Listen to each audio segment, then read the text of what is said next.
Good Friday afternoon and happy weekend, people. The weekend starts here, chilling by the pond with a cold one. Now the sharp-eyed amongst you might spot in the depths of the pond some goldfish. Let's have a look. Where are they? Well, they're all over that side at the minute, in the corner. But yeah, it's all changing the house. So remember I sent you a video in the last video. I went through my tanks. Well, I've decided to shut down and sell this one and this one. And these had my fancy goldfish in. I'm multitasking here, you'll notice. Which are now in here. So all the fancies are now in the main tank. There's 12 of them. Boys and girls all together, and so far so good. Just a reminder for everyone, this tank is 6 foot by 30 inches by 20 inches. Back to front, and with the sump holds just shy of 800 litres. Filtration is by a big sump filter under there, 4 foot sump tank. So yeah, the fancies are in the house, in the living room, and the single-tailed goldfish are in the pond. Now I'm not keeping them, they are in the pond for a short period of time, maybe up to a year. But my friend Andy just bought a house, and he's a pond man, but he's more into shabunkins and goldfish and things, which is fine. Everyone has their own aspect of the hobby that they enjoy, and he's going to have the 8 goldfish and the 2 golden tench. So they're all in here, and koi don't seem bothered by it.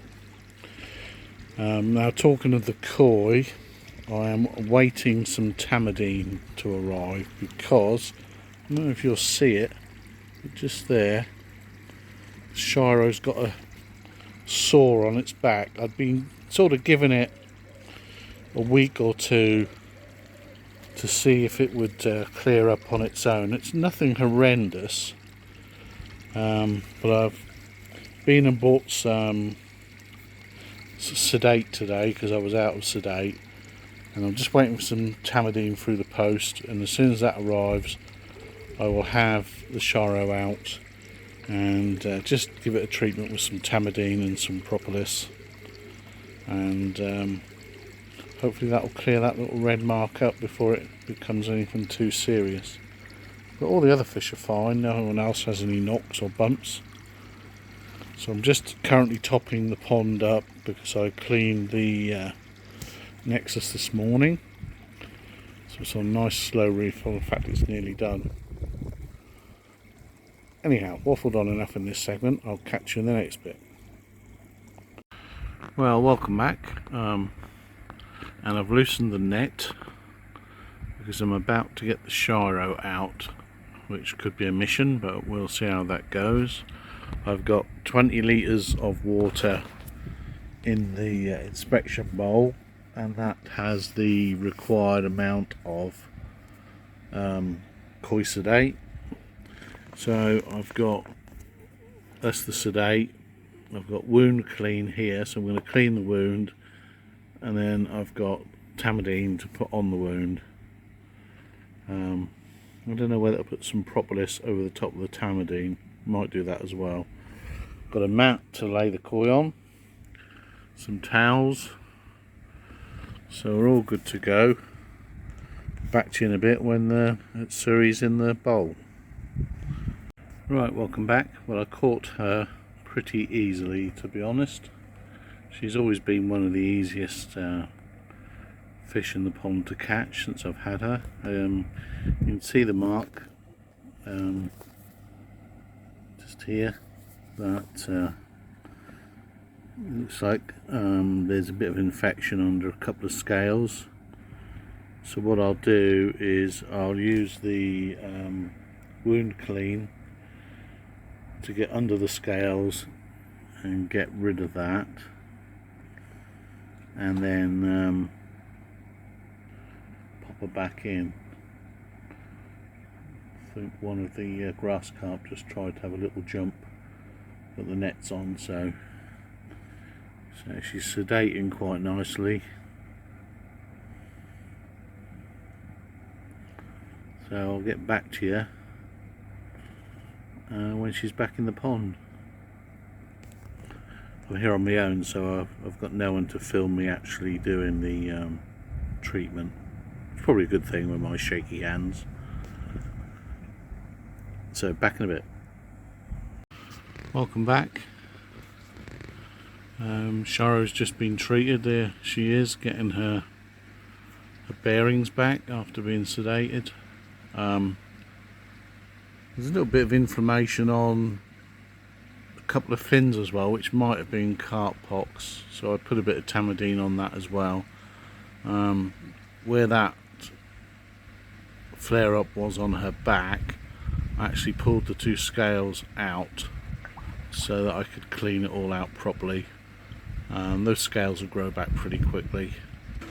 And then once I'd put the tamidine on, I let that sort of dry on a bit, and then put propolis on top to seal it in, give it the best chance of healing. So I'll keep an eye on her over the next few days, and if it flares up red again, I'll have her back out and give her another treatment. But I don't really like having to sedate my fish, but there's no other way around it when you've got to treat an infection. Anyway, back in the next clip when hopefully she'll be swimming around and feeding and loving life as usual. Catch you then. Well, welcome back. As you can see, a couple of things. The central air is on and the pond is going green. When I had the Sharo out for treating of the sore, the dorsal fin, the tail and the pectoral fins all had redness to them, and I put some treatment on that, but I thought to myself, it's all well and good treating it out the pond, but as soon as I put it back in the pond, there's going to be the bacteria in the pond that's caused the issue in the first place. So best I treat the pond as well. So I've added aquaflavin to the pond. I've put that in the nexus, and it slowly circulates it into the pond itself and turns it this lovely green colour. So it's been a bit of a cycle this year for me, the pond. I've just, get it lovely and looking great, and then I have to do a treatment, and then because you have to knock the UVs off to do the treatment, the water then gets algae in it, and it's just a constant repeating cycle that I've been through all season. But that Sharo is a lovely fish, and it deserves to be get the best possible treatment. So I'm not holding back, because last year, I don't know if you remember, while I was still very much a novice, well, I still am a novice, still learning all the time, but I was much more of a novice last year. I lost the aragroki to a bacterial infection, and one of the things I didn't do when I was treating him was treat the whole pond. So I would get him out, I'd clean his wounds, put him back in again, and within 2 or 3 days again he was all red and sore again. So that being said, the big grass carp went absolutely ballistic when I put the central air on. but it didn't try and jump, and had it tried to jump, obviously the net would have stopped it jumping out. But it did go a bit mental round the pond for a few seconds, which was a bit concerning, but it seems to have calmed down now. So yeah, we have a green pond for today, rest of today. That green tends to go fairly rapidly, and then we'll see how things develop over the next few days, and hopefully get these UVs back on as soon as possible. Right, catch you in the next clip. And welcome back. So the luminous green colour from the aquaflavin has gone after 2 hours. I don't think that means the drug itself is not active anymore. I just think it's the dye has broken down and the actual product will be active for quite a while longer. The propolis I put on the wound on the Sharo utsuri is still in place, which is very impressive. There it is. And something I just wanted to talk about is this fish here, which I bought as a sorogoi at about, I don't know, 20-25 centimeters, and it's now 30 centimeters. But what is interesting about it, there it is again, is that its whole underside is turning bright orange.